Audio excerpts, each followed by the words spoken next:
Before we get started in today's video, I just want to say thank you very much. We are now at 1.5k subs. I actually cannot believe it that people want to support me. Mind blown, but yeah, I do really appreciate it. Thank you. But with that said anyway, let's get on to today's video. Clearly you clicked onto this video so you already know what the subject is. But today we're going to be taking a look and giving my honest thoughts, feelings and opinions on Planet Coaster. And I have to be honest YouTube, I didn't know that this was the same Frontier that actually brought us Roller Coaster Tycoon 3. Well, because for one, I am a pleb, that is already established here on this channel, and well, because this game was actually partially crowdfunded and not under the banner of Atari. And well, I'm kind of glad that they're not paired with Atari this time around, because I feel like they've kind of dragged the RC series in the mud. Like, have they tried to actually kill off this series or what? I don't understand. I'm obviously talking about the hot garbage that was Roller Coaster Tycoon World. The fact it scored a 43 on Metacritic and also has mostly negative reviews on Steam kind of proves my point, doesn't it? This, along with waiting for something good to happen within the management genre, well, as a whole really, well, excluding City Skylines, it kind of turned me off to the genre as a whole really. I kind of fell out of touch and out of the loop.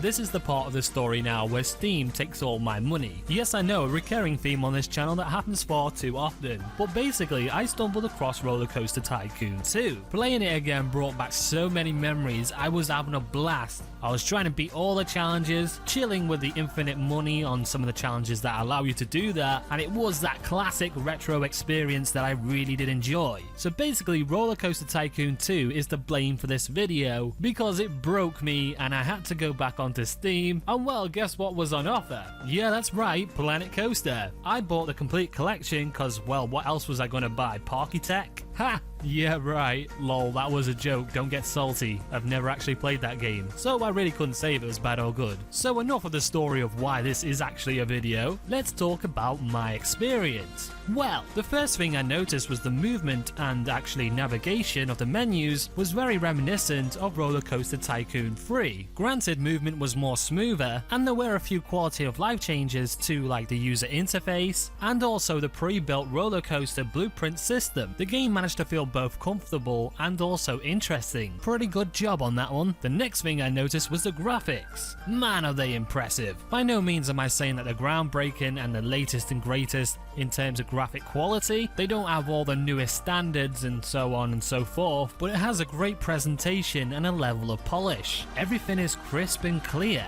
Animations are clean on like the rides, the roller coasters and the guests in the park. Everything pretty much looks good, from the props to the environment and other things like scenery. Although this was my first look at this game, I managed to put in over 120 hours. Yeah, that's even worse than Rocket League. Oh dear. With that said though, I do think that just highlights how good the experience is and how fluent and how good the gameplay actually is. To be lost in this kind of game is exactly what you want. The game offers landscape morphing, which is probably the best that I've ever seen from like this kind of game. You can actually get really creative with this system, morph the world around tracks of a coaster or pathways to create a tunnel effect. I'm not gonna lie YouTube, it needs a nerf. It's actually pretty OP.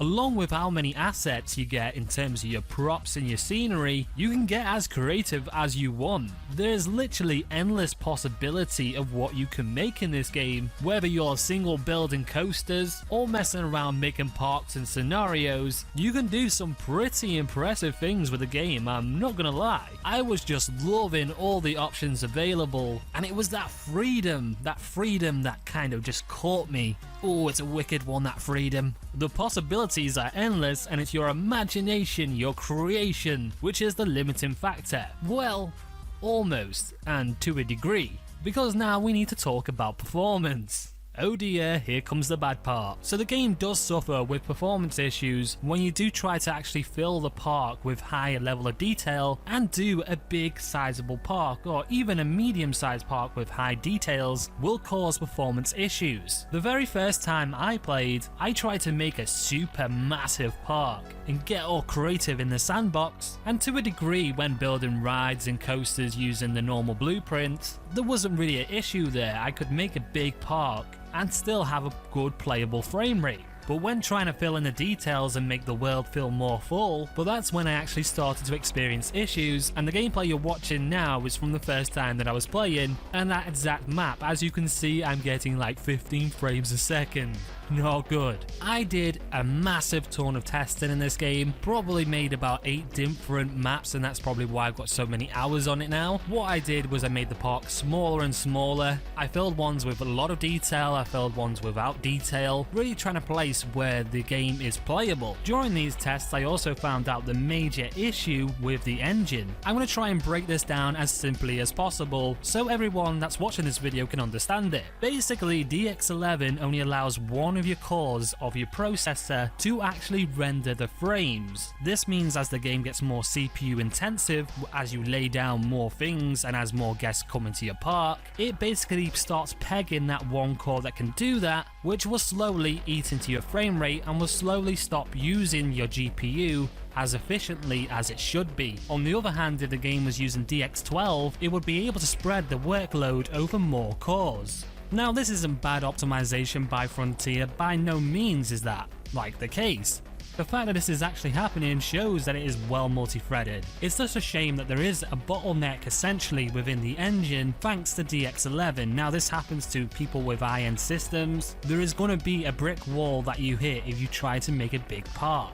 So what can you do about this performance, and what should you do? Out of all my testing, obviously the smaller parks are more optimal. Turning down textures actually seems to help this game quite a lot, and not stacking too many assets together or having too many pieces in the same environment, so the density of pieces or items is very essential. Also, geometry really kills for some reason your frame rate. It really shouldn't, because it's not as graphically as impressive as other newer games. I'm guessing this is just a mix between the CPU usage and also your graphics card not getting leveraged the way it should be. But anyway, I think we talked about performance a bit too much there. I can't help it, I'm a bit of a tech head sometimes, hence the name of the channel. If you want to see a dedicated video to that subject, then let me know. I'm pretty sure I could make one quite easily. Okay, so the final part here is going to be about the community and my final recommendations on the game. So the Steam Workshop community within Planet Coaster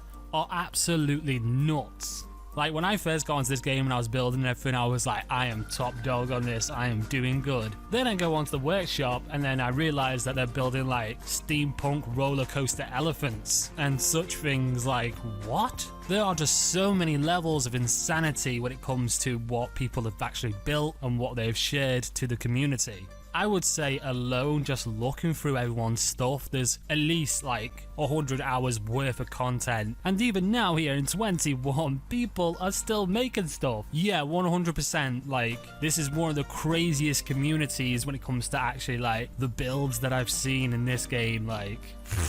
Whoa. In other words, the community is absolutely fantastic, mind-blowing, and just, yeah, it's great. I myself want to create something and contribute something to the community of Planet Coaster, so look forward to that in the future probably. And obviously with me saying that, you can tell that I really do enjoy this game. I definitely think it is worth giving a shot and trying out. Just keep the things in mind that I have talked about in this video. Hopefully I've armed you with enough information to where you're not killing 12 hours the first time you boot up the game. But even with the inherent issues and the limitations of the engine, stuff like that, I do definitely think this was the step in the right direction for this genre. I'm definitely excited and looking forward to Planet Coaster 2. I do hope they keep their personality as well with the guests and stuff like that. The entertainers in this game is so funny, it's so quirky, and it does the quirk in the way that theme park world did. And well, that is one of the big reasons why I did like that game too. If you do kind of think about it, this was kind of uncharted waters when it comes to this type of game, well, to be made at this quality. So with that in mind, Frontier actually did an amazing job. This game for me is definitely Roller Coaster Tycoon 4.